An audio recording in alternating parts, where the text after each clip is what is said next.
تھا، بلکہ ہم 3-4 دن پہلے سے بتا رہے تھے، بات کر رہے تھے لوگوں سے، اور سبھی انالائسٹ جو حقیقی ہیں وہ جانتے ہیں کہ یہ جو ہے حملہ ہونا تھا اسرائیل کا، اسرائیل نے حملہ کیا۔ لیکن کل صبح کے بعد ہم دیکھ رہے تھے کہ کچھ عجیب طرح کے تجزیے بھی آ رہے تھے بعض جانب سے۔ ویسے تو میڈیا نے ماشاءاللہ اوورآل بہت زبردست، واقعی جیسے ہونا چاہیے کہ اسلامی جذبے کے ساتھ، امت کے جذبے کے ساتھ ہمارے میڈیا نے کل سے اس مسئلے کو اٹھایا ہے۔ لیکن بعض جانب سے کہ اب ایران کیا کرے گا، ایران کمزور تھا، ایران نے جلد بازی کی، ایران نے جذباتی کی، اور ایران کو اس طرح سے کودنا نہیں چاہیے تھا، پتہ نہیں کیا تجزیے آ رہے تھے۔ تو میں ان سے عرض کر رہا تھا کہ 24 گھنٹے ذرا سا صبر کر لیں، لیکن 24 گھنٹے سے پہلے ابھی انہیں اپنے شہداء کو دفنایا نہیں ہے۔ یہ ہوتا ہے جواب ایک قوم کی طرف سے۔ اور آپ دیکھیں نا کہ کیسی ٹیم، ان کی پوری ٹیم، جرنل ان کے جو کریم تھی اس کو مارا گیا، لیکن آپ دیکھیں کہ چند گھنٹے کے اندر اندر وہ اپنا ساری ٹیم کو ریپلیس کرتے ہیں، دوسرا اعلان کرتے ہیں اور اپنی قوم کو ایک جذبہ دیتے ہیں۔ اور دیکھیے ایک اور بات جو ہم نے کل دیکھی وہ یہ دیکھی کہ دیکھیے وہاں اعلان ہوتا رہا بینکروں میں گھس جاؤ، بینکروں میں گھس جاؤ، بینکروں میں گھس جاؤ، لیکن آپ نے دیکھا کہ ایرانی قوم سڑکوں پہ رینگ گئی، نکل گئی تمام شہروں میں، تہران، اصفہان، شیراز، قم، مشہد، تبریز، جہاں تک جا سکتے تھے لوگ نکل آئے سڑکوں پر، یعنی ان کا خوف، بلکہ وہ الٹا مطالبہ کر رہے تھے اپنی حکومت سے کہ حملہ کرو اور بدلہ لو، اور وہاں یہ مطالبہ ہو رہا ہے کہ جنگ بند کرو، ہماری جان بچاؤ۔ تو دیکھیے قوموں میں فرق ہوتا ہے، شکست اور فتح کا معیار یہ نہیں ہوتا کہ کس کی کتنی بلڈنگیں تباہ ہو گئیں، کس کو کتنا مار دیا گیا۔ جو تاریخ کا طالب علم ہے وہ جانتا ہے کہ جو باعزت قومیں اگر مر بھی جائیں نا عزت کے ساتھ تو وہ زندہ رہتی ہیں اور وہ ہمیشہ فاتح عالم کہلاتی ہیں۔ تو ہم جانتے ہیں اس قوم کو، ہمارے پینلسٹ بھی جانتے ہیں، میں تو خیر نوجوانی سے فالو کر رہا ہوں اس انقلاب کو، اور میں دیکھ رہا ہوں شروع سے کہ ایسا پہلی بار نہیں ہوا۔ ان کی پوری پہلی لائن، فرنٹ لائن اڑا دی گئی، ان کا صدر، ان کا وزیر اعظم، ان کی پارلیمنٹ، ان کے بڑے بڑے عہدیداران، بڑے ان کے علماء، آیت اللہ مطہری، آیت اللہ بہشتی جیسے لوگ، صدر جواد باہنر، صدر محمد علی رجائی اور وزیر اعظم جواد باہنر، دیکھیں اب کس طرح کے، لیکن آپ نے دیکھا کہ وہ اس مرحلے میں بھی ثابت قدم رہے۔ آج بھی کم سے کم اتنا تو ہے کہ دنیا کو سبق دے رہے کہ ان کو کھلی بدماشی کا موقع نہیں دیا جانا چاہیے۔ اور یہ اکیلا اسرائیل تو نہیں ہے نا، آپ دیکھ رہے ہیں ایک طرف امریکہ بیان دیتا ہے کہ مذاکرات کی ٹیبل پہ آؤ، دوسری طرف بیان دیتا ہے کہ صفحہ ہستی سے مٹا دیا جائے گا ایران کو۔ آپ ان کے بیانات تو دیکھیں نا، پوری دنیا اس کے پیچھے کھڑی ہے، ویسٹ اس کے پیچھے کھڑا ہوا ہے۔ لیکن یہ وقت ہے عالم اسلام کو سوچنے کا کہ جب ایک ہمت کر کے آگے بڑھ رہا ہے اور اس کا راستہ روکنے کی کوشش کر رہا ہے، تو انشاءاللہ مجھے امید ہے کہ یہ ایک اچھی ان کے جو کیلکولیشن ہے، مجھے ایسا لگ رہا ہے کہ وہ الٹے ثابت ہوں گے، برعکس ہوگا، اور انشاءاللہ عالم اسلام میں ایک امید کی کرن نظر آئی ہے، ایک وحدت کی کرن نظر آئی ہے، کیونکہ سب سوچ رہے ہیں کہ اب ایک کے بعد ایک کا نمبر ہے۔ اور آپ جانتے ہیں کہ ایران کا مورچہ اگر ختم ہوتا ہے تو پھر اس کے بعد آپ جانتے ہیں کیا ہوگا، کہ یہ سب ہمارے جو پینلسٹ ہیں، میرے بھائی جو بیٹھے ہیں، یہ سب جانتے ہیں نیتن یاہو نے کیا بیان دیا ہوا ہے کہ ایران کے بعد کس کا نمبر ہے۔ ظاہر ہے کہ ان کی نظریں ہم پر بھی ہیں نا، لیکن انشاءاللہ ایسی نوبت نہیں آئے گی۔ پاکستان تو پہلے ہی ثابت کر چکا ہے نا، انڈیا کے خلاف جس طرح کا جواب ہم نے دیا تھا، الحمدللہ رب العالمین، کہ پوری دنیا کو معلوم ہو گیا کہ نہ پاکستان کمزور ہے، اور کل ایران نے بھی رات کو ثابت کیا کہ نہ ایران کمزور ہے۔ تو انشاءاللہ ہمیں بالکل علامہ صاحب ساتھ ہی موجود رہیے گا۔ دفاعی تجزیہ کار غضنفر علی صاحب بھی ہمارے ساتھ موجود ہیں۔ غضنفر صاحب، جس طرح سے کہ علامہ صاحب بات کر رہے ہیں، ایران نے بہت جلدی ہی ریٹیلیٹ کیا ہے، فوری طور پر 24 گھنٹے کے اندر، تو ایران جو ہے وہ واقعی داد کا مستحق ہے کہ جس طرح سے جواب دیا گیا ہے۔ بسم اللہ الرحمن الرحیم۔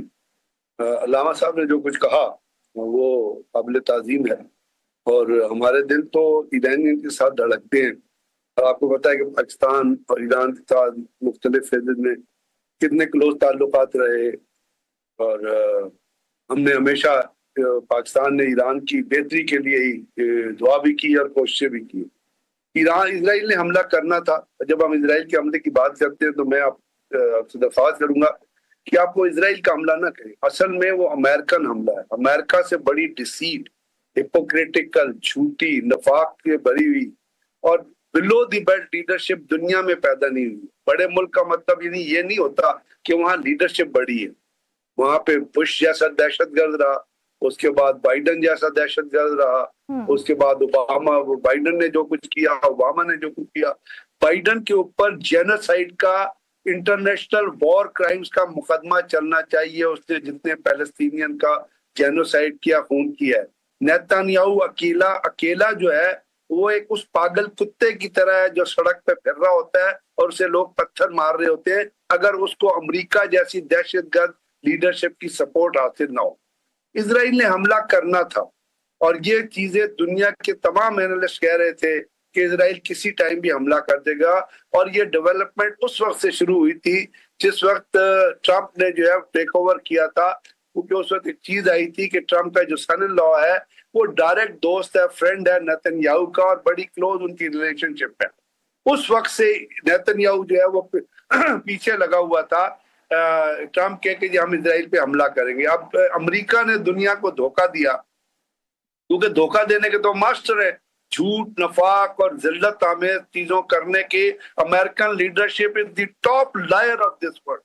वो American leadership is basically terrorist leadership. वो दहशतगर्दी को फाइनेंस करते हैं, दहशतगर्दी को सपोर्ट करते हैं और दहशतगर्दों को व्हाइट हाउस के अंदर जन्म देते हैं। तो उनसे तो ये तवक्को थी, और उन्होंने 200 जहाज आए, 300 जहाज आए, और ईरान के अंदर जो कुछ हुआ आपने देखा, जिसपे हमें दुख है। अल्लाह ताला उनको जन्नतुल फिरदौस में जगह दे।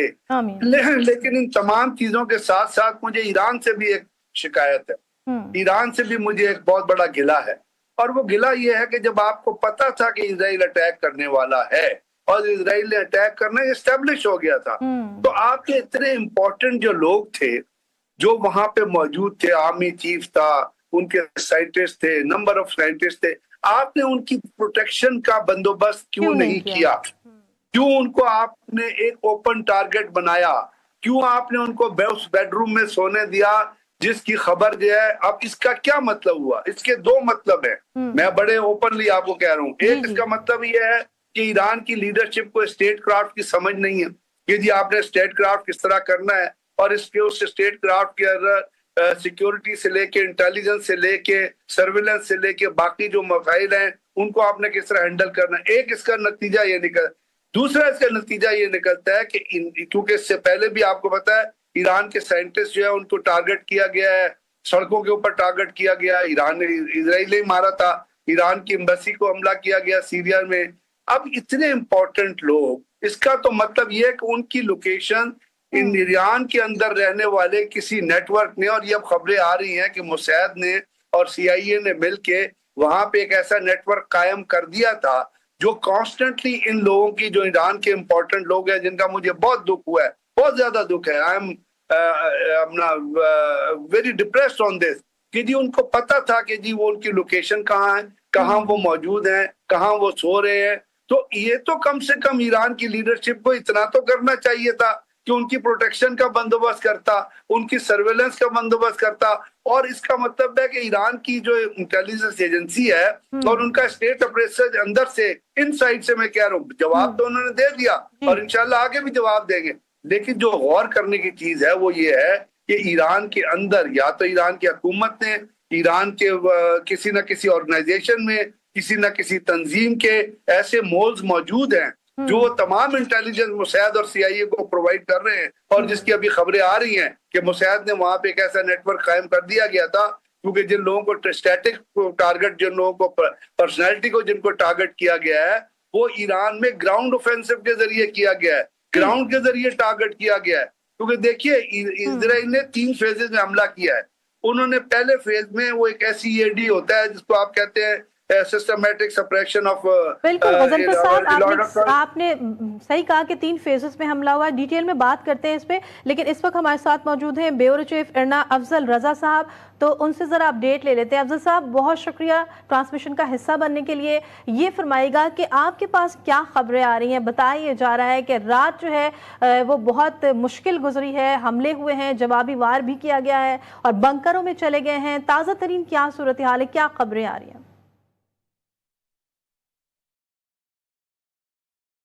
अफजल साहब से गालिबन हमारा राब्ता मुनक़ता हो गया। ब्रिगेडियर साहब, आप कंटिन्यू कीजिएगा। जिस तरह से कि आप कह रहे थे कि 3 फेजेस में ये हमले किए गए हैं और जिस तरह से जो अहम रहनुमा, अहम कमांडर शहीद हुए हैं, यकीनन ये बड़ा दुख है और बड़ा नुकसान है। तो उसके बाद मैंने आपसे बात किया, उन्होंने पूरा ईरान का डिफेंस सिस्टम जो है, इलेक्ट्रॉनिक मैग्नेटिक सिस्टम जितना है, उसको सप्रेस कर दिया था। आपको पता है पाकिस्तान ने भी जब इंडिया के ऊपर इंडिया के जहाजों को टारगेट किया, उससे पहले पाकिस्तान ने उनका इलेक्ट्रॉनिक सिस्टम जो है اس کو جیم کر دیا تھا، جس کی وجہ سے انڈیا کا ایک ایئر کرافٹ جو ریفیل تھا اس نے جس بیس پہ لینڈ کرنا وہ لینڈ ہی نہیں کر سکا تھا۔ اب یہی کام کیا ایران۔ اس کے بعد انہوں نے ان کے جہاز آئے، انہوں نے جو انسٹالیشنز ہیں ان کو اٹیک کیا، جو ان کے لمٹس میں فیسلٹی تھی، جو ان کے ملٹری ٹارگٹس تھے اس کے اوپر وہ اب ایران کے اوپر پابندیاں لگی ہیں، 500 سے پابندیاں ایران کے اوپر۔ تو صاف ظاہر ہے ایران تو وہ ڈیولپمنٹ کو over a period of time نہیں کر سکا، نہ ان کی ایئر فورس اتنی کیپیبل ہے۔ ان کے پاس اگر ہے بھی تو وہ MiG-29 دیکھ لیں یا F-14 دیکھ لیں یا میراج F-1 دیکھ لیں، وہ تمام کے تمام 60s کے 70s کے ایئر کرافٹ ہے جو صاف ظاہر ہے مقابلہ نہیں کر سکتے تھے، ٹیک آف نہیں کر سکتے تھے کیونکہ الیکٹرانک اسپیکٹرم بڑا جیم تھا۔ اس کے ساتھ ساتھ گراؤنڈ سے وہ جو ایسٹس جو انڈیا جو موساد کے اور CIA کے وہ جو لوگ جن کو انہوں نے پینیٹریٹ کیا ایران کے سسٹم کے اندر، اور وہ تہران میں موجود تھے اور وہ باقی جگہوں پہ موجود تھے، انہوں نے ٹارگٹ کیا ایران کی بڑی امپورٹنٹ پرسنالٹیز کو۔ تو میرا یہاں پہ ایک بہت بڑا یہ سوال پیدا ہوتا ہے کہ اگر یہ چیز ابھی بھی چل رہی ہے تو ایران اس وقت انٹرنلی بہت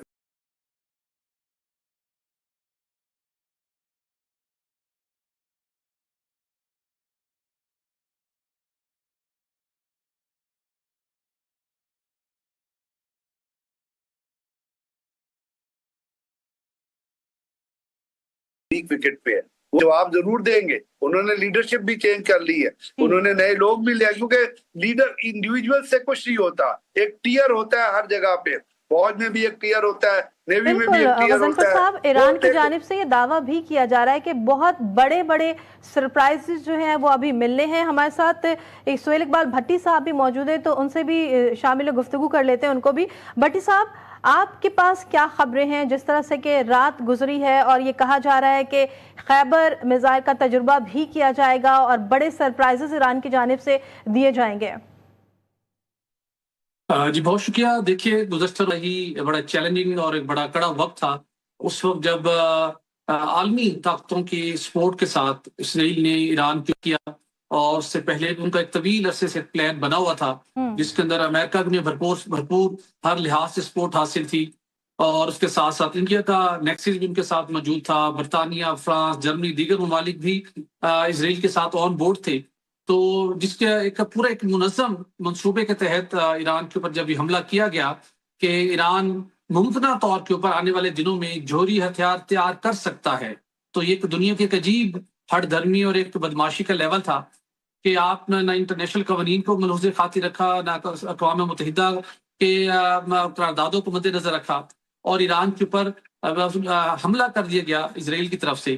اور جس طریقے سے ان کی ہر لحاظ سے اس حملے کے نتیجے میں ایران کو آگے سے ریٹیلیٹ کرنے کا موقع اس وقت نہیں مل سکا، تو ایک بہت زیادہ پریشانی بھی تھی، بہت سے سوالات بھی اٹھ رہے تھے، کیونکہ جو ایران کی بھٹی صاحب انٹرپٹ کروں گی آپ کو، اس وقت بیورو چیف ارنا افضل رضا صاحب نے ہمیں ایک بار پھر جوائن کر لیا ہے۔ بہت شکریہ افضل صاحب، یہ فرمائے گا کہ آپ کے پاس کیا خبریں آ رہی ہیں، تازہ ترین کیا صورتحال ہے؟ دیکھیں کل رات نے جو بھی response Islamic Republic of Iran نے اسرائیلی جارحیت کا دیا، یہ definitely it was a legitimate right to self defence of Iran, اور جو according to article 51 United Nation charter. میں ایک بات ضرور یہاں بتاؤں گا کہ جی گزشتہ روز کے جارحیت میں ٹاپ ملٹری جو کمانڈرز تھے ان کی شہادتیں ہوئی، لیکن ایسے واقعات نہ تو ایران کو گزشتہ سالوں میں اپنے اہداف پانے کے لیے پیچھے ہٹائے، نہ اگلے بھی۔ آپ نے دیکھا سپریم لیڈر نے ودن دی اگلے دن آنے سے پہلے انہوں نے تمام جو کمانڈر جو شہید ہوئے تھے ان کے جانشین اور ان کے جو مسند میں دوبارہ کام کرنے کے لیے نئی شخصیات کا اعلان کر دیا۔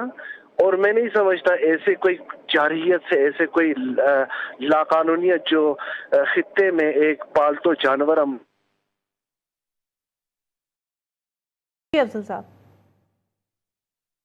افضل صاحب سے ایک بار پھر رابطہ ہمارا منقطع ہو گیا ہے۔ بھٹی صاحب، آپ گفتگو کر رہے تھے اور یقیناً جس طرح سے آپ کہہ رہے تھے کہ خطے میں جو طاقت کا توازن ہے وہ متاثر ہوا ہے۔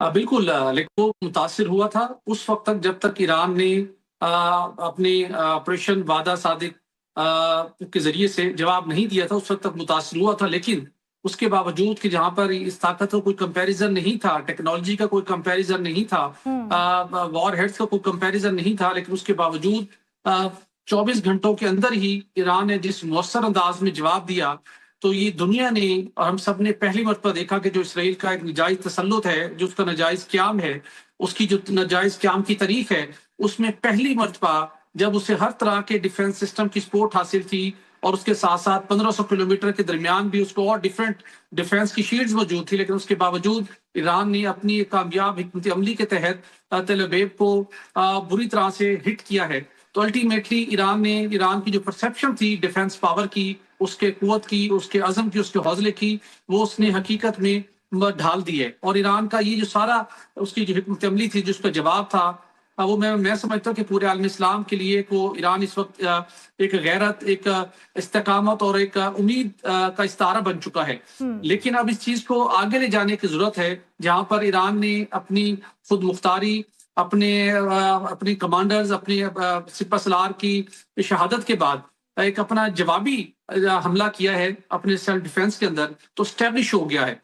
तो अब जिस चीज की जरूरत है वो इस चीज की जरूरत है कि अब जिस तरह पाकिस्तान समेत, पाकिस्तान हो, सऊदी अरब हो, दीगर मुसलमान ममालिक ने भरपूर अंदाज में न सिर्फ इसकी मजम्मत की है, बल्कि भरपूर अंदाज में ईरान की शाना बिशाना खड़े होने का ऐलान किया है। तो अब इस मामले को यहाँ पर रोकने के लिए, बातचीत के जरिए से तय करने के लिए कुछ मुस्लिम ममालिक को आगे बढ़ना चाहिए। बिल्कुल, आपका पॉइंट आ गया है कि मुस्लिम ममालिक को आगे बढ़ना चाहिए। अल्लामा साहब भी हमारे साथ मौजूद हैं, तो उनसे जवाब ले लेते हैं। अल्लामा साहब, मुस्लिम ममालिक का इस तमाम तर मामले पे आप रोल कैसा देख रहे हैं, और ख़ास तौर पर सलामती काउंसिल और आलमी ताकतें इस बिगड़ते मंजरनामे को रोकने में संजीदा और कितनी बाइख्तियार नजर आ रही हैं?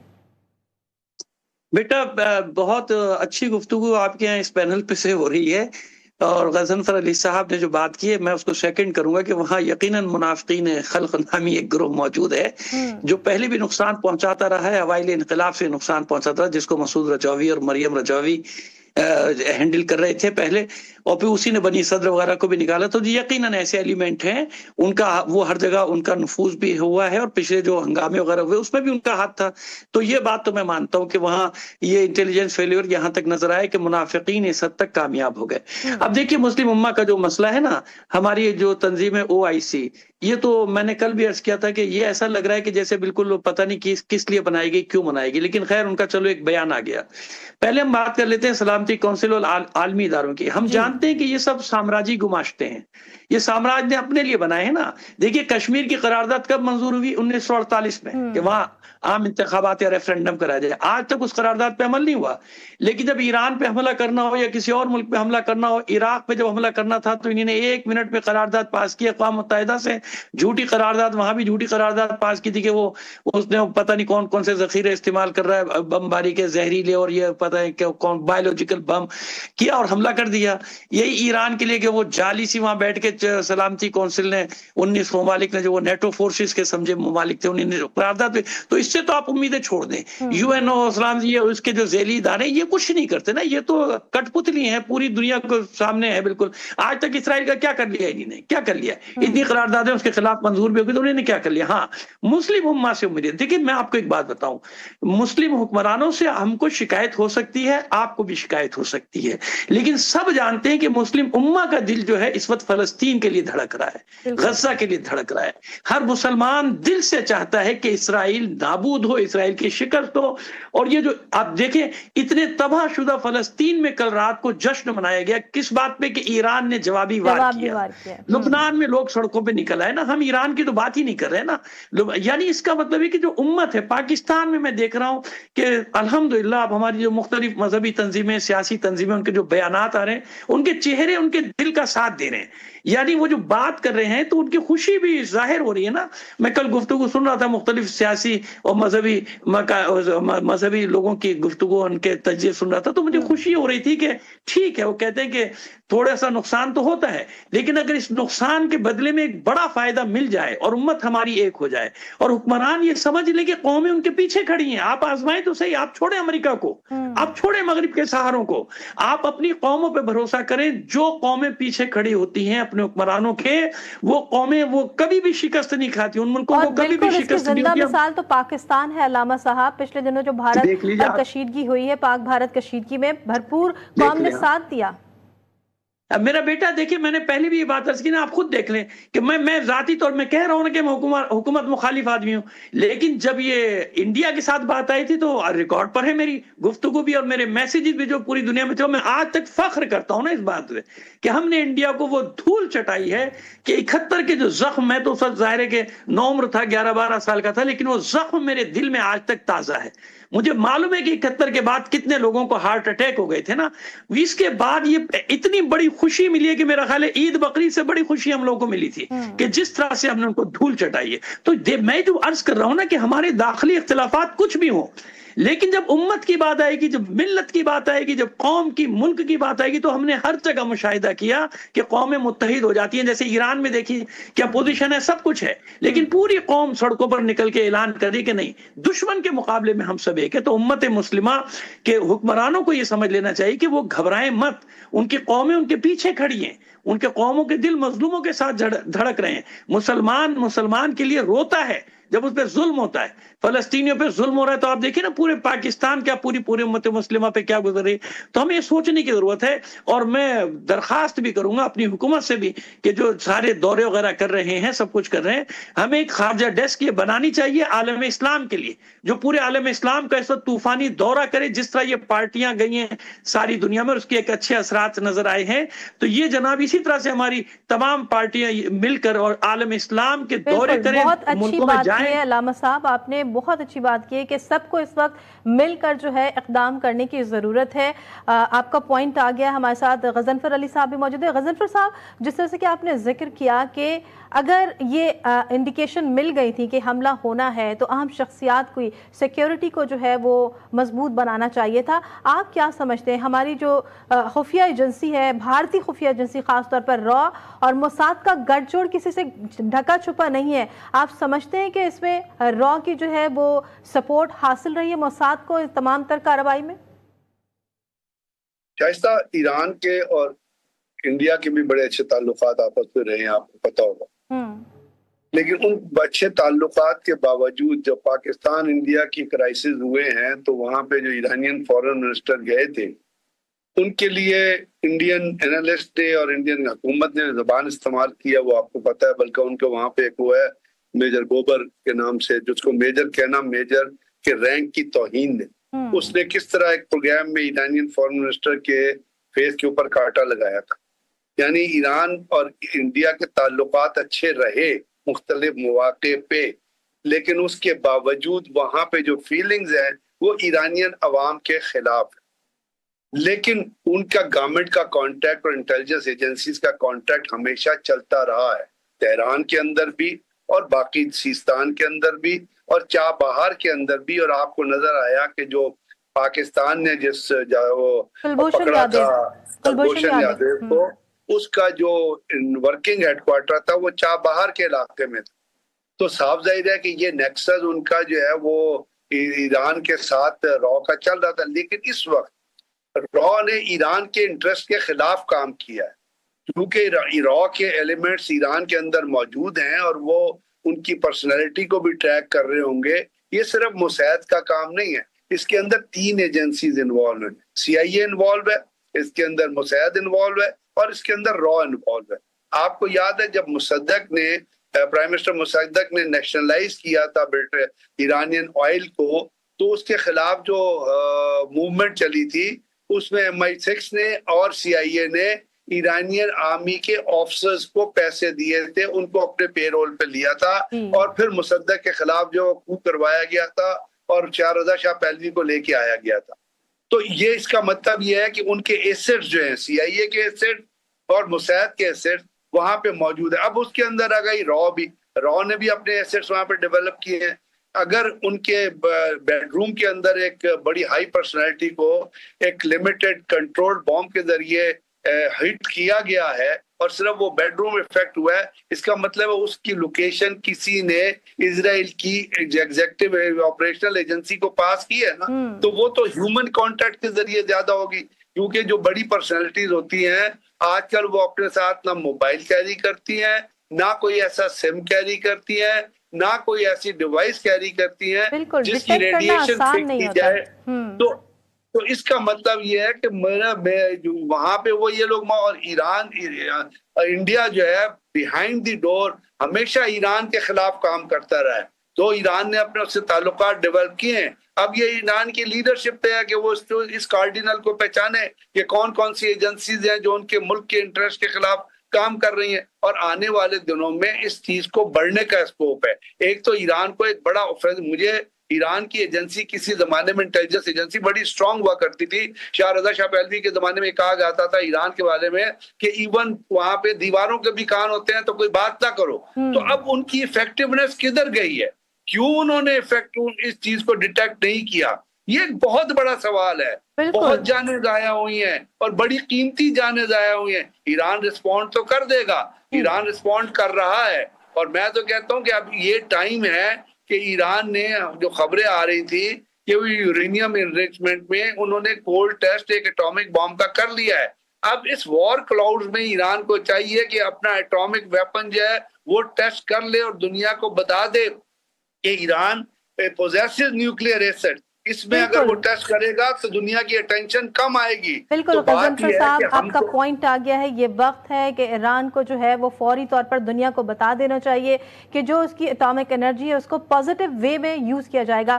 ہمارے ساتھ ہی ہمارے پینلسٹ موجود رہیں گے, ٹرانسمیشن کا سلسلہ جاری رہے گا. وقت ہو گیا ہے, بریک کے بعد دوبارہ حاضر ہوں گے.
दरमियान जो कशीदगी मुसलसल शिद्दत इख्तियार कर रही है।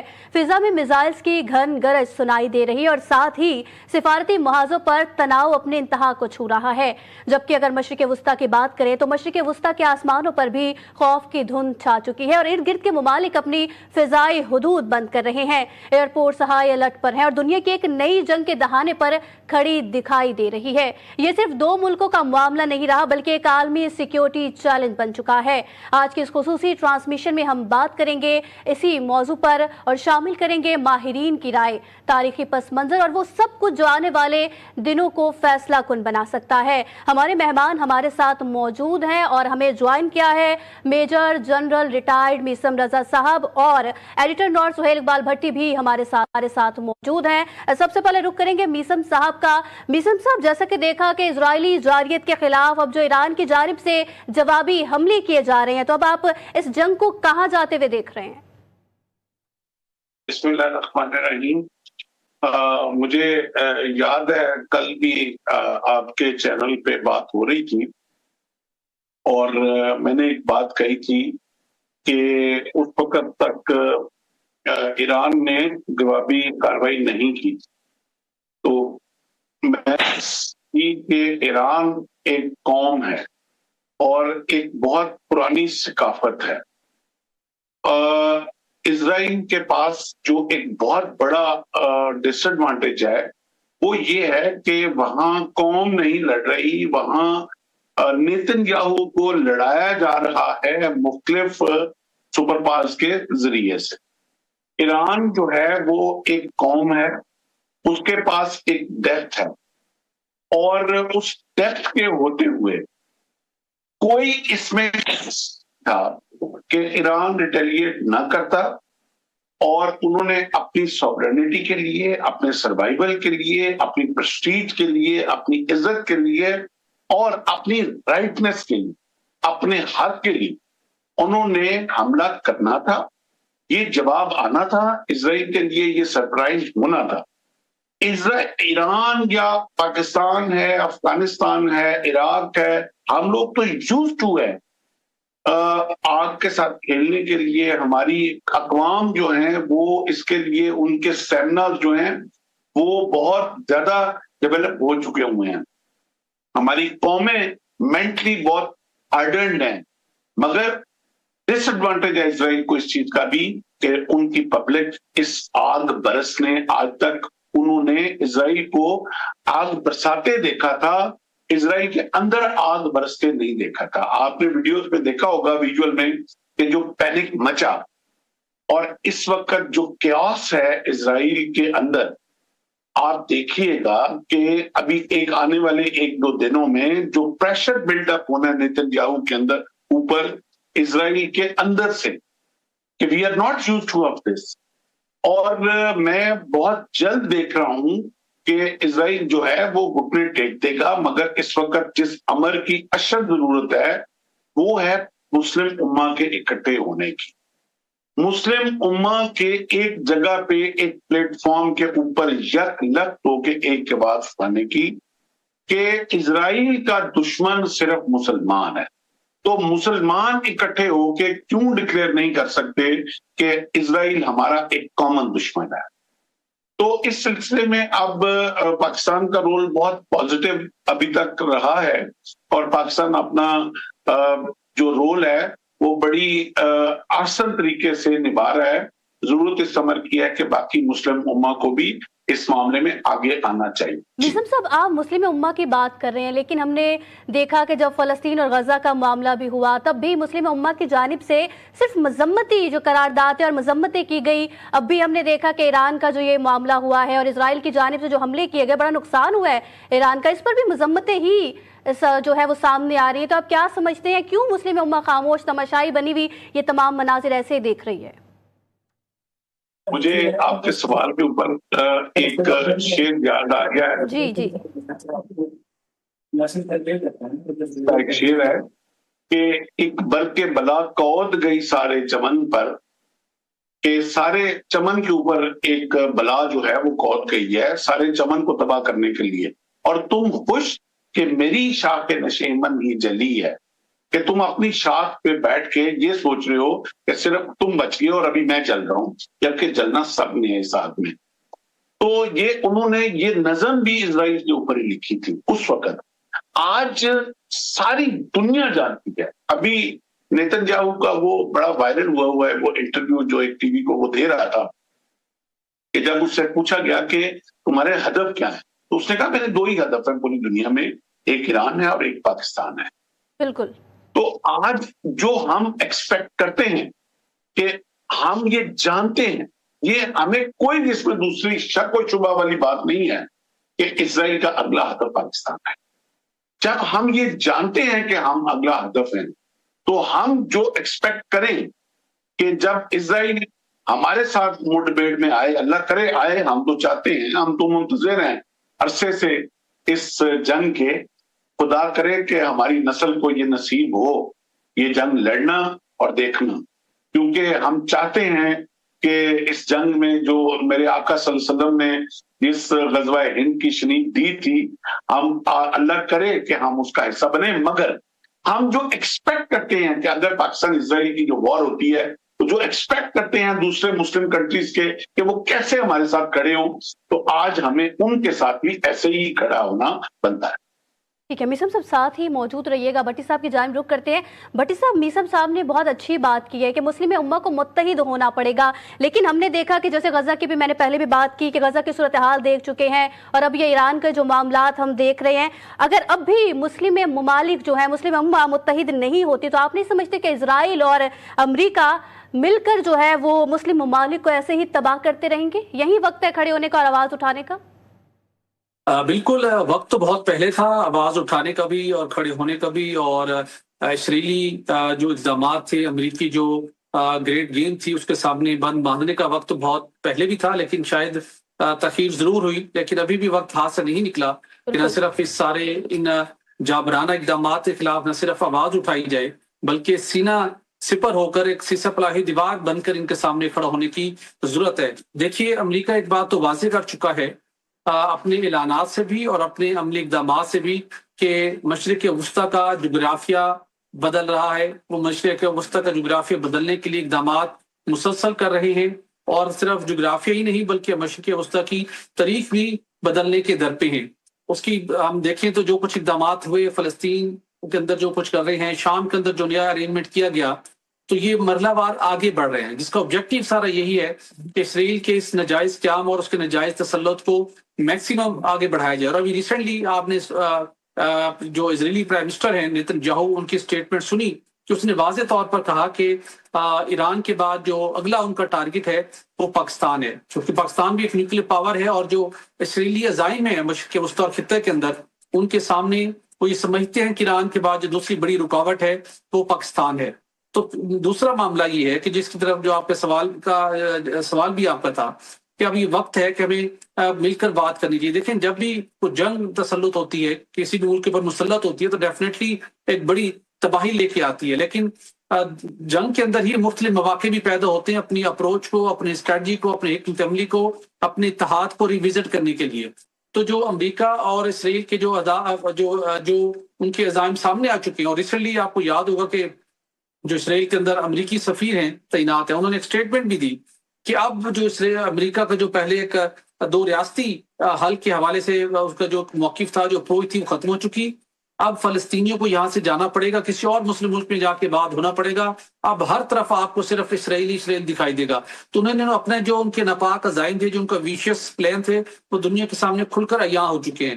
تو اب ضرورت اس چیز کی ہے کہ OSCE ایکٹیو ہو فوری طور پر، اگرچہ کہ پاکستان، سعودی عرب سمیت مسلم ممالک نے بڑی شدید انداز میں مذمت تو کی ہے، ایران کے شانہ بشانہ کھڑے ہونے کی بھی بات کی ہے، ایران کی اسٹریٹجی کو، ایران کے جوابی حملے کو بھی اپریشیٹ کیا جا رہا ہے، لیکن صرف یہ کافی نہیں ہے۔ بھٹی صاحب، آپ نے سعودی عرب کی بات کی ہے کہ سعودی عرب کی جانب سے مذمت کی جا رہی ہے، تو آپ کیا سمجھتے ہیں ایران اور اسرائیل کی اس کشیدگی میں سعودی عرب کا کتنا اہم کردار ہو سکتا ہے؟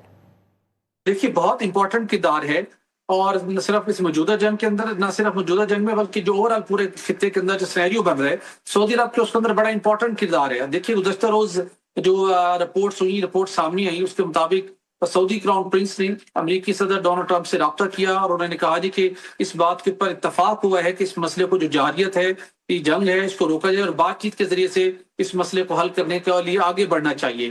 تو اتوار کے روز یعنی کہ کل ایک جو امریکہ اور ایران کے مابین ڈائلاگ کا 6واں راؤنڈ ہونا ہے اور اس سے پہلے ہی سارا انہوں نے اپنے پلان کو اسرائیل نے ایگزیکیوٹ کر لیا.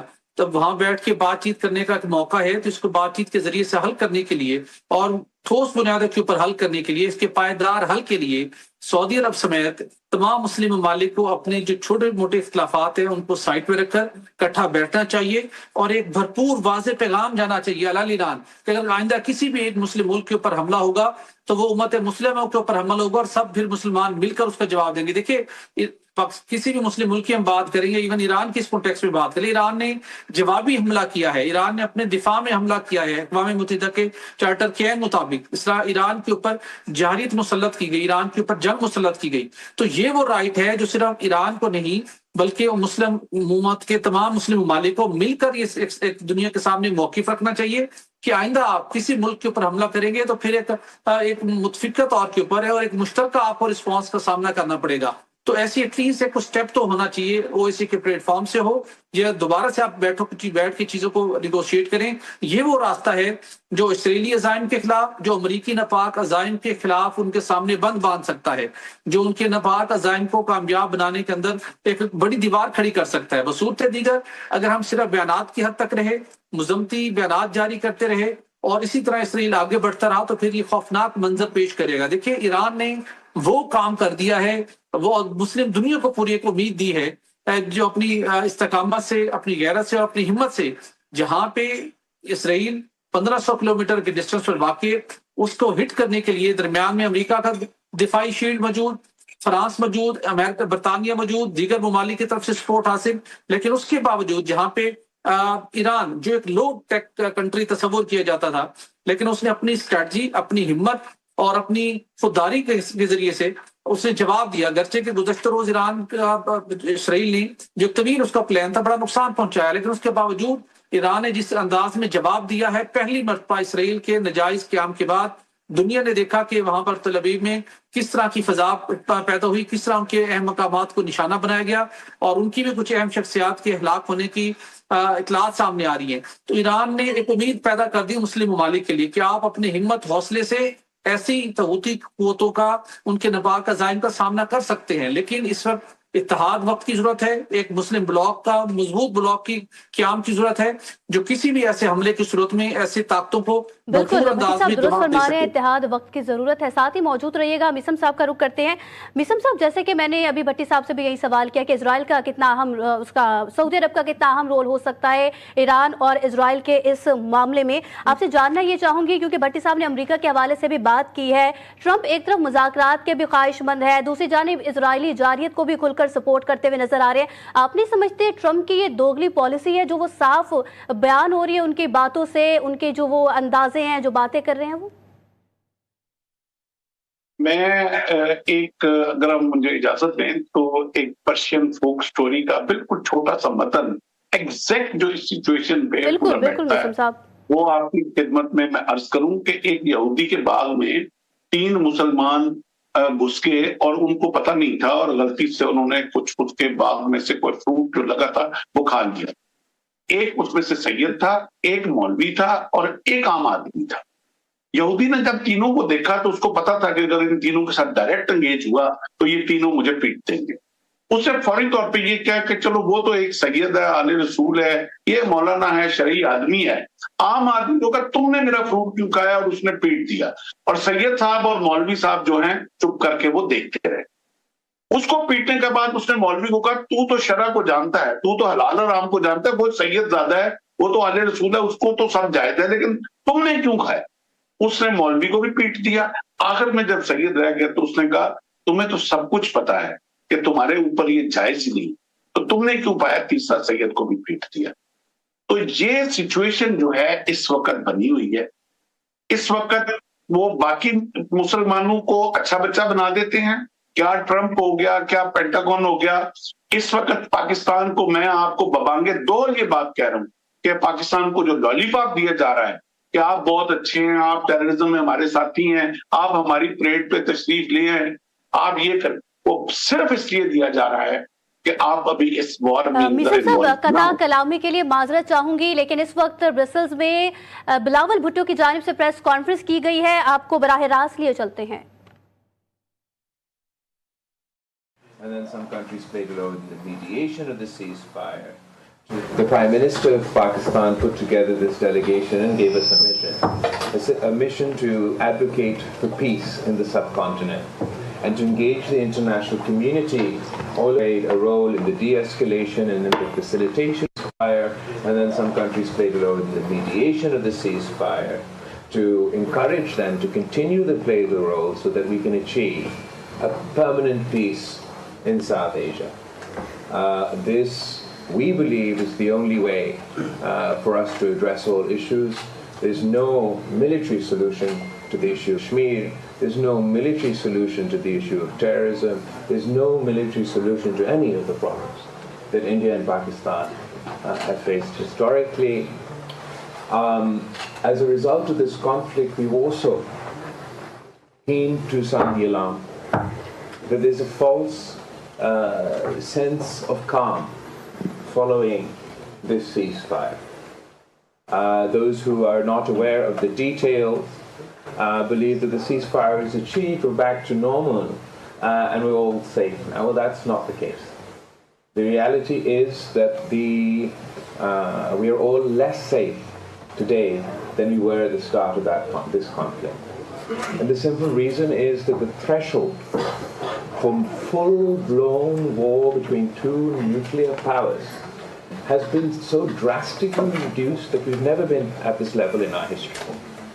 As things stand today, if there's a terrorist attack anywhere, in India or India-occupied Kashmir, proof or no proof, that means war with Pakistan. In that situation, when we've just seen how quickly the escalation ladder rose just in 5 days, and at the conclusion of these 5 days, one of the final acts that India perpetrated was firing a BrahMos dual-use nuclear-capable missile into Pakistan. Now, in this particular case, that wasn't nuclear armed. But Pakistan has a very small window to decide, looking at an image, that this missile coming towards us that is capable of holding nuclear weapons, is it or is it not loaded? And how do we respond? The terms that both countries have set for the escalation ladder between ourselves is 1+. So whatever attack one side does to the other responds by +1. In a circumstance where the threshold of conflict has been so drastically lowered that any indigenous act of terrorism also would mean war with Pakistan. In a circumstance where the escalation ladder has so significantly increased, and just within the space of 5 days, what we're concerned about is that next time round the escalation ladder won't start from zero, it'll start from where we left off.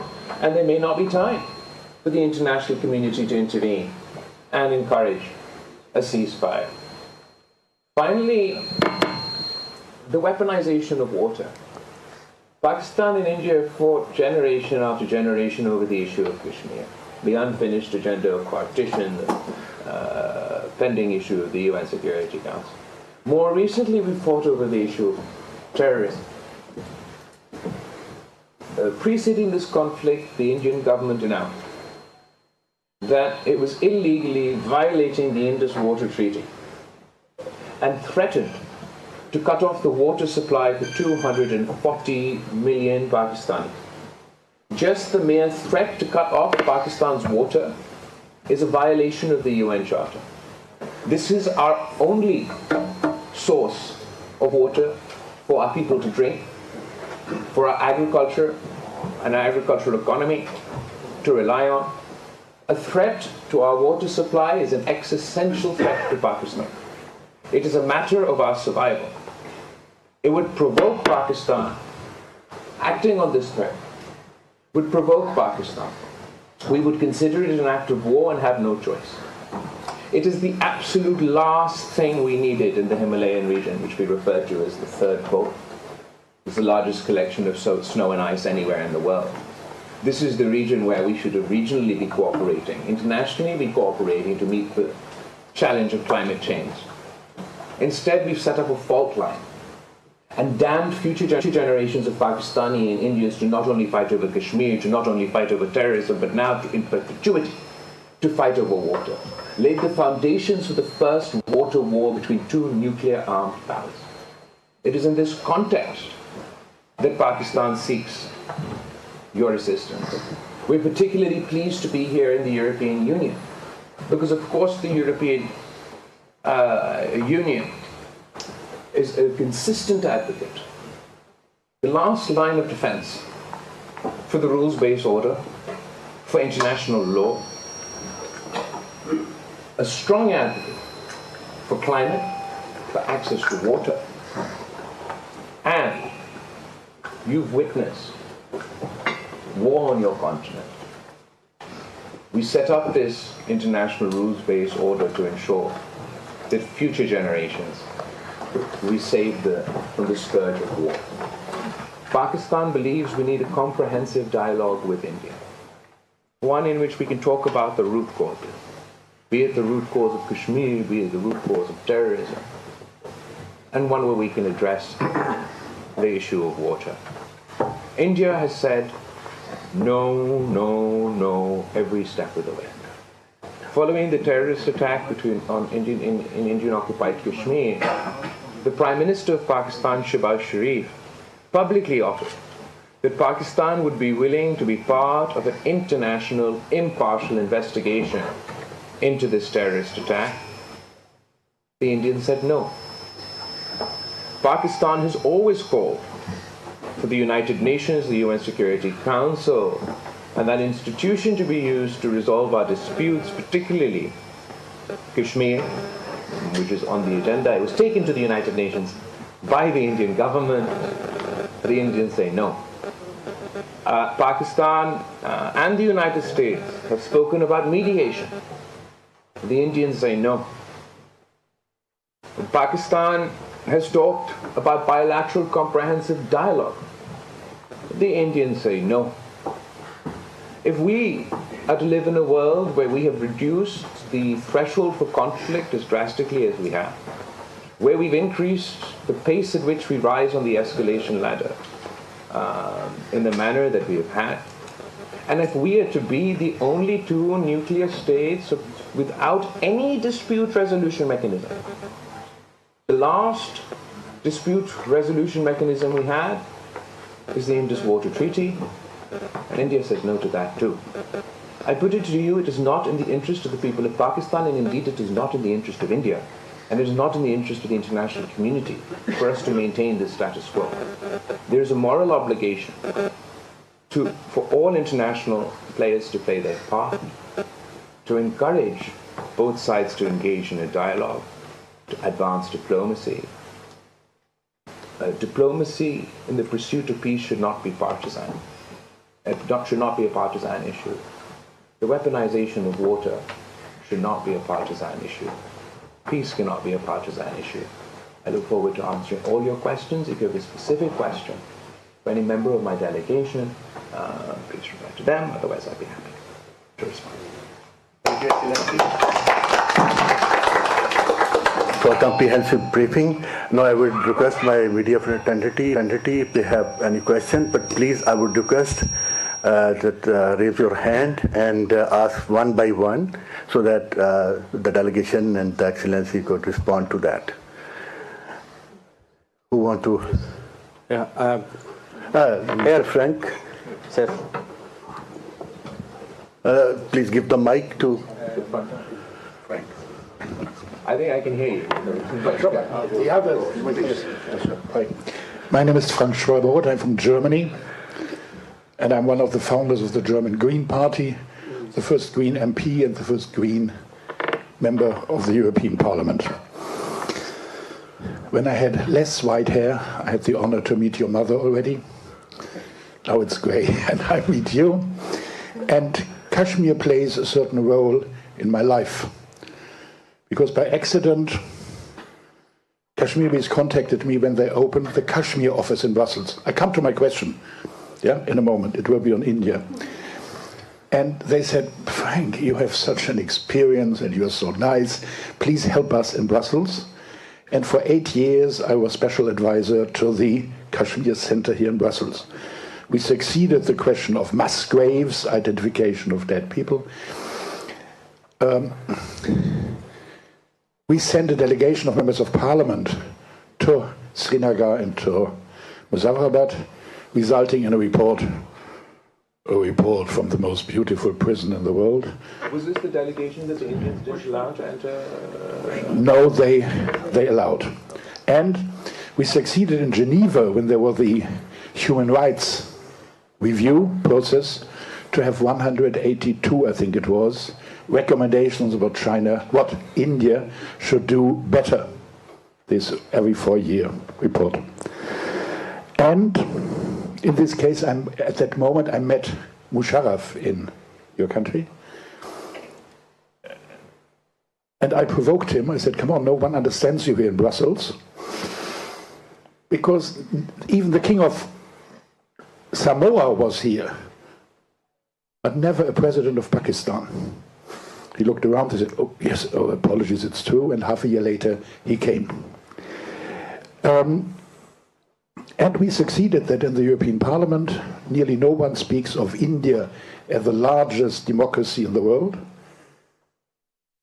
But we laid the ground that it is said, India, the largest structural democracy, where the reality might be different.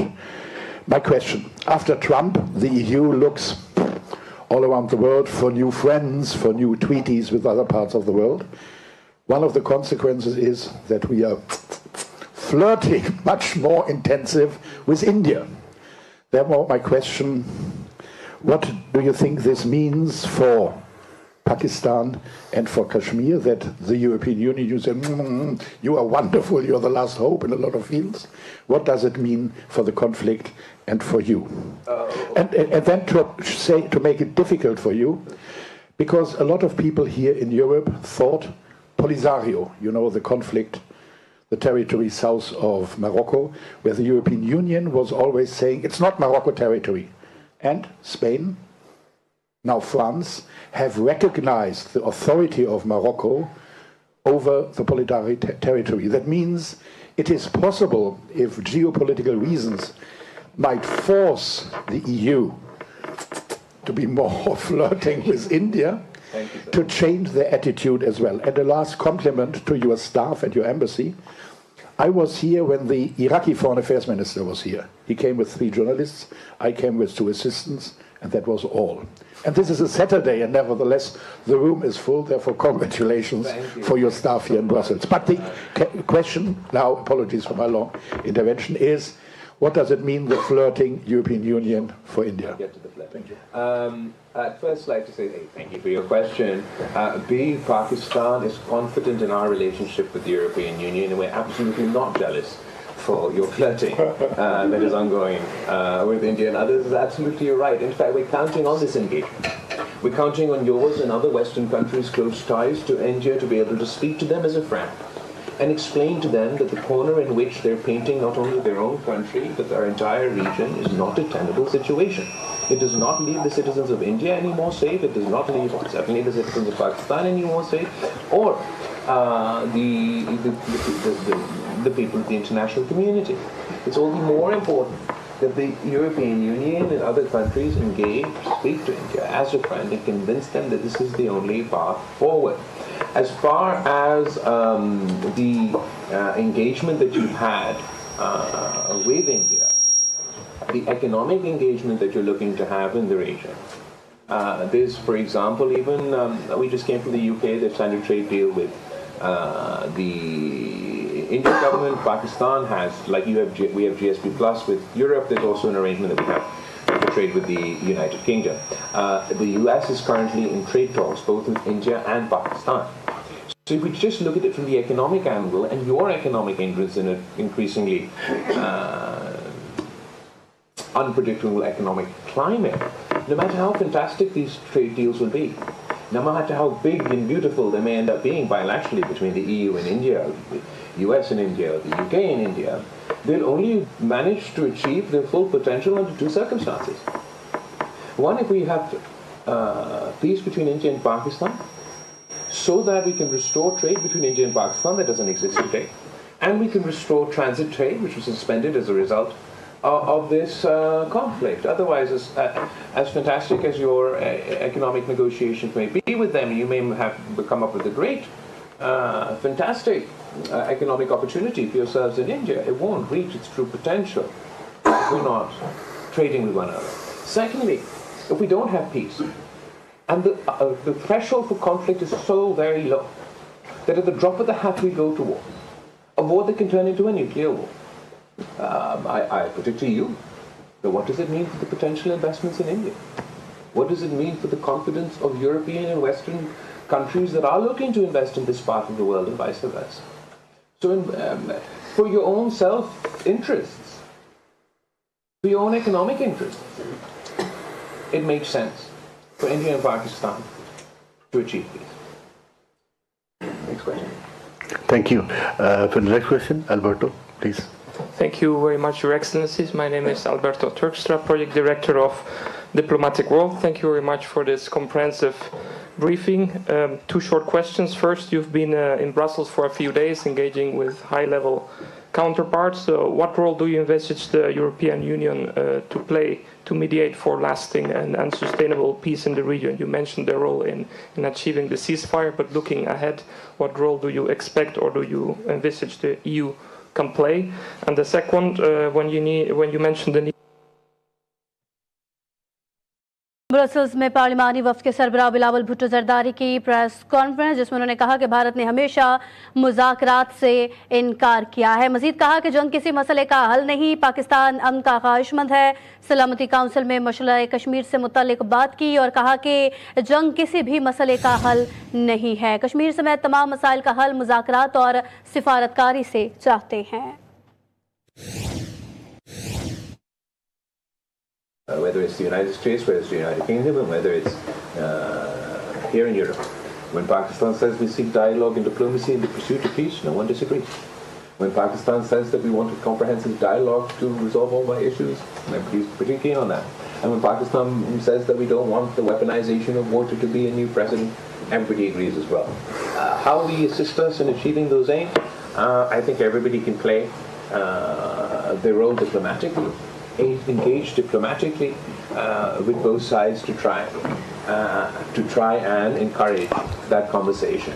As far as the dialogue between India and Pakistan, mediation was offered during this conflict. It's certainly something that we'd be willing to discuss on who would be able to best mediate, etc. If mediation is necessary.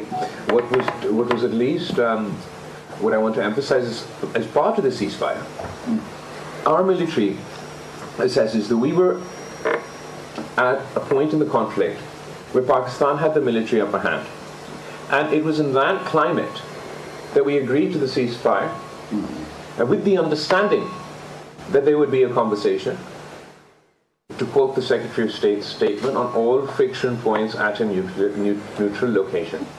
So we believe it's incredibly important for us to achieve that aim. We understand that the Indian government's reaction has been less than positive about these developments. So we saw how quickly they moved away from using the term ceasefire, starting to use the term pause, how they've continued in escalatory and warmongering rhetoric. Their defense minister says that this was a trailer, the movie is yet to come. Their prime minister said that he has a special message to the youth of Pakistan, that eat bread or eat my bullet. Their foreign minister was here in Brussels, where they called my entire country terroristan, which means they do not distinguish between a terrorist and a civilian. In that climate, and I believe that Europe knows all too well what the demonization of entire populations, the dehumanizations of entire communities, the escalatory rhetoric has meant in the past and what is meant for you in the present. In that context, dialogue is important. Mediation, I think, would be the most productive, but bilaterally through a comprehensive dialogue that's not focused on any one but all issues we will certainly make more progress than we will by firing missiles and shooting each other's planes. Thank you, sir. Birds up. After him. Answer, trilateral or bilateral? He never said trilateral or bilateral. In fact, he asked for mediation or bilateral dialogue, and I've answered that. Thank you. Can you let me? Sir, welcome to Brussels. I'm Mohammed Nasser, a Brussels City Police Advisor. Okay. We have some special police officers who they keep eyes on. Their job is just to keep eye on South Asia. Sure. And of course, especially right now on conflict between India and Pakistan. Well, we discussed with each other, and my officer's friend, they said, your army is doing well, but this person, Mr. Bilawal, is doing even better at the diplomatic front. He is the right person at the right time to convey the message of Pakistan to the rest of the world. Therefore, I ask my colleagues, friends, please clapping for That's very kind of you, but सवाल क्या है? Question. The question is, the day before yesterday,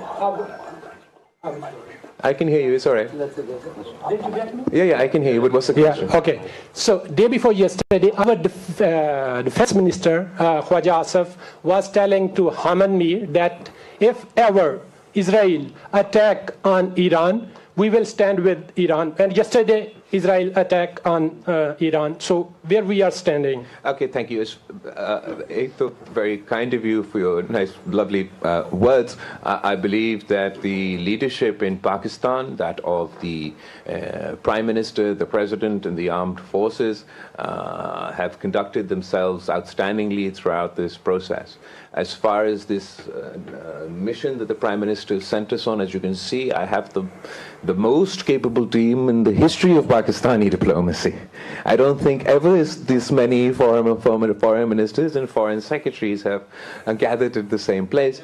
And ultimately, the case that we are advocating for is one of truth, is one of justice, is one of peace.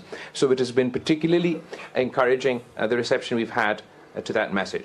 Your question about Israel strikes on Iran, absolutely. Look, Pakistan's border is on the one side with Afghanistan. We suffered Afghan 1 blowback. Now we're suffering Afghan 2 blowback that at the moment is confined for us, but heaven forbid that it affects other countries. The other border where we almost engaged in a full-blown conflict that could have led to a nuclear war is India. Then the other country is Iran. We certainly don't want war on this border. Pakistan has condemned the strikes that took place over the last couple of days at our neighboring country. And we will continue to advocate for peace on all our borders, be it with Afghanistan, be it with Iran, be it with India. We absolutely cannot afford this conflict to turn into Iraq 2.0 or World War III. And it has become far too easy for this to be having a war every month. What is wrong with this generation? You were supposed to protect us from the scourge of war through dialogue and diplomacy, and it has become the default setting. Whenever there is a conflict, whenever there is a dispute, to launch into full-scale war. And it is far easier for older generations to make these decisions, to start these conflicts. But it's my generation that's going to have to pick up the pieces. I absolutely call on the international community to play their role to immediately impose a ceasefire in this Iranian conflict with the occupying forces in Palestine. We cannot have perpetual war. It serves none of our interests. Finally, you're working in the police over here. I want to speak to you in that context. That Pakistan and Europe, Pakistan and the UK, Pakistan and the United States, we have cooperation on counterterrorism. We have coordination on counterterrorism. We have intelligence sharing to deal with counterterrorism, and we've done this from before also, but particularly 2001 onwards. That relationship, that CT cooperation has become so effective that on both sides we've managed to work together to thwart terrorist attacks. Terrorism knows no borders, it knows no race, it knows no religion. It is a menace for all of us, but we've managed to cooperate. And based on intelligence sharing, thwart terrorist attacks in the United States, thwart terrorist attacks in Europe, and thwart terrorist attacks in Pakistan. Would you believe there's no coordination, no cooperation between India and Pakistan on combating terrorism? 2012 was the last time we had a comprehensive dialogue in which there was some cooperation on CT. 2019, there was a last attack with alleged planes in the sky. Between that date and this date, we've had no conversation. I ask you as an expert, someone who deals with terrorism, is this a viable situation? Or will we be able to more effectively combat terror if India and Pakistan sat together and coordinated, conducted intelligence sharing? We would be able to develop, just as the United States generals said before their Houses of Parliament or their Congress 2 days ago, 3 days ago now, that we have a phenomenal partnership with Pakistan on counterterrorism. We can develop that phenomenal partnership with India as well. The Foreign Minister of Belgium publicly admit that and appreciate and thanks to the government of Pakistan the fighting against terrorism. Thank you. Thank you, sir. Appreciate your answer. Bhatt sahab. I am Abdullatif Bhatt, founder of the Kashmir Watch Media Initiative. Founder of the Kashmir kya? Kashmir Watch is a blog. Kashmir Watch. On behalf of the Kashmiri people, I appreciate your efforts in raising the issue of Kashmir from London, from Washington to London, and now in Europe. Given the ongoing repression and media blackout in Indian administered Kashmir since August 2019, what concrete diplomatic or multilateral steps will your party or Pakistan's next foreign policy leadership take to revive global attention, especially in Europe? And during your Brussels visit, did you engage with the European human rights or civil society groups concerned with the freedom of expression and digital repression in Kashmir? Thank you. First of all, thank you for your question. Thank you for your work, for drawing the international community's plight, drawing the international community's attention to the plight of the people in Kashmir. We believe that as a result of this conflict, every crisis has produced an opportunity. And in this crisis, the opportunity has been that we've been able to highlight the importance of resolving the issue of Kashmir. We've shattered the myth of the Indian government that Kashmir is an internal issue. The Kashmiri cause is internationalized.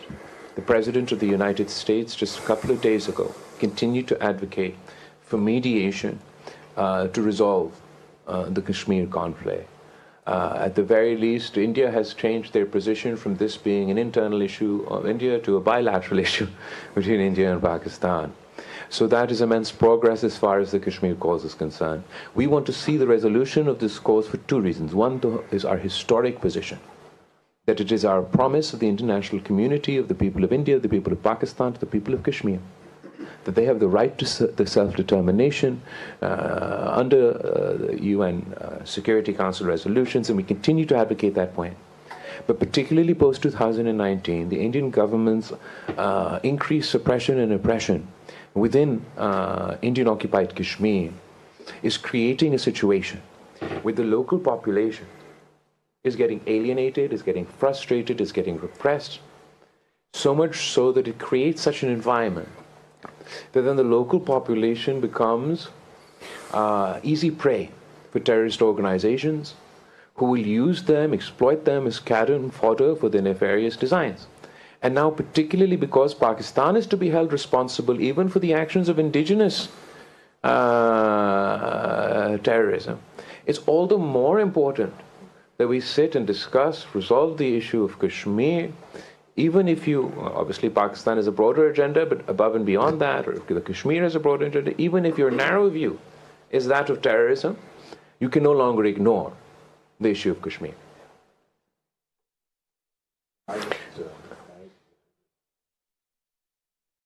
Please open the mic. I will just add here that Pakistan condemns and expects the international community to condemn India's new tactics after the April 22 attack, which first time we have seen demolition of houses for Kashmiris in very large numbers, and we have seen deportation of citizens from Kashmir, mostly women who have been there for decades. They were married in occupied Kashmir. So these are tactics that probably India is learning from its new ally, Israel, which has done the same in its occupied lands of destroying houses and forcing deportations. So our challenge is as great as before, is to continue raising the voice of our Kashmiri brothers and sisters in occupied Kashmir. And now this episode that we have had between India and Pakistan has raised the Kashmir issue to a fresh international attention. And of course, Pakistan will continue to raise its voice for Kashmiri people. Our colleague Merkulas from Hungarian Press.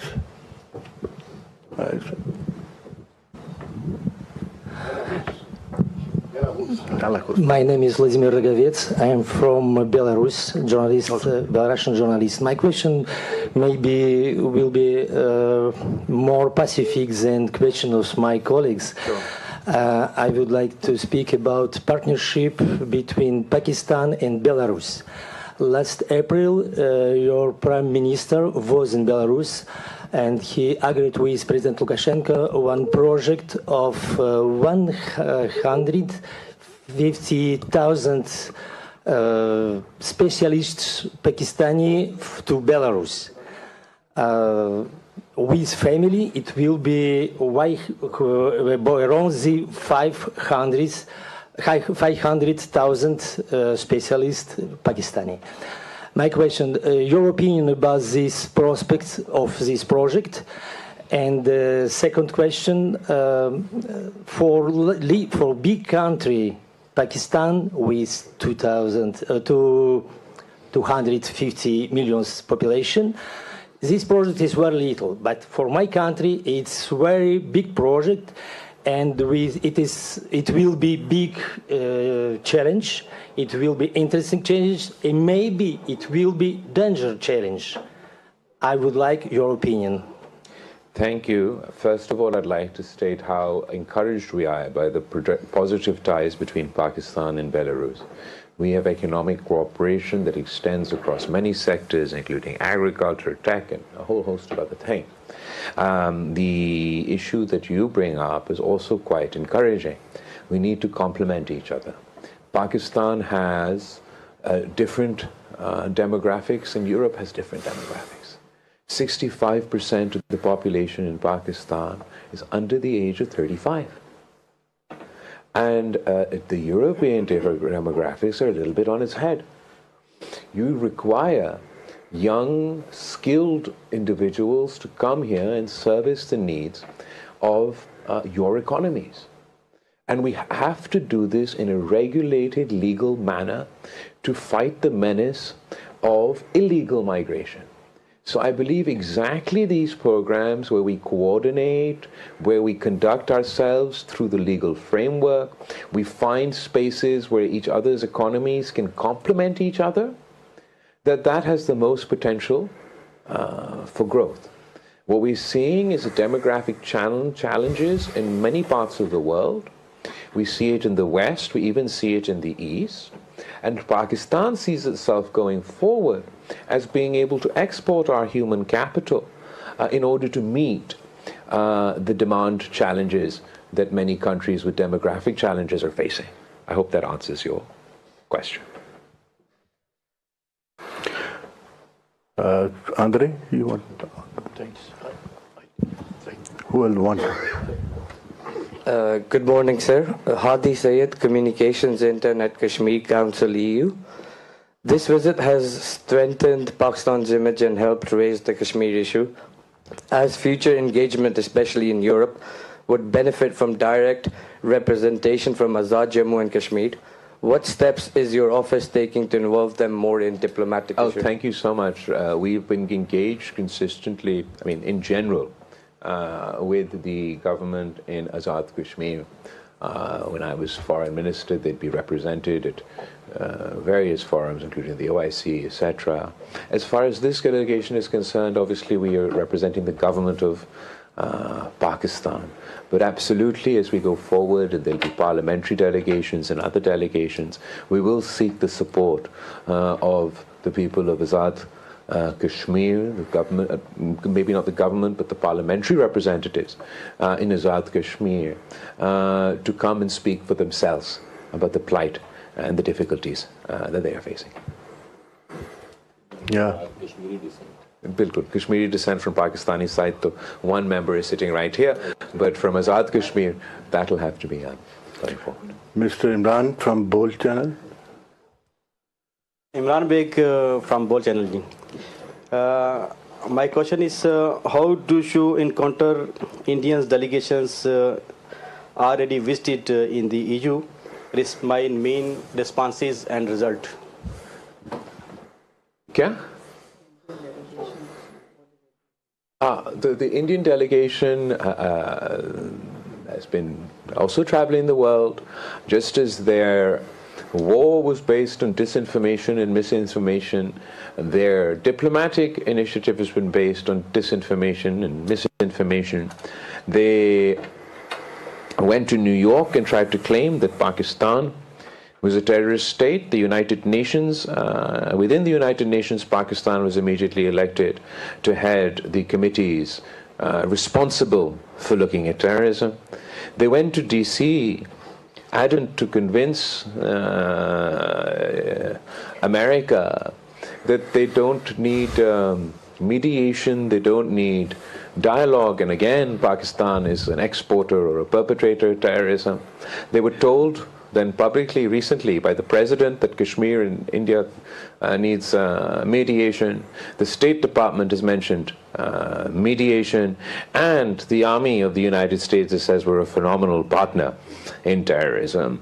They've then come to the United Kingdom and the EU.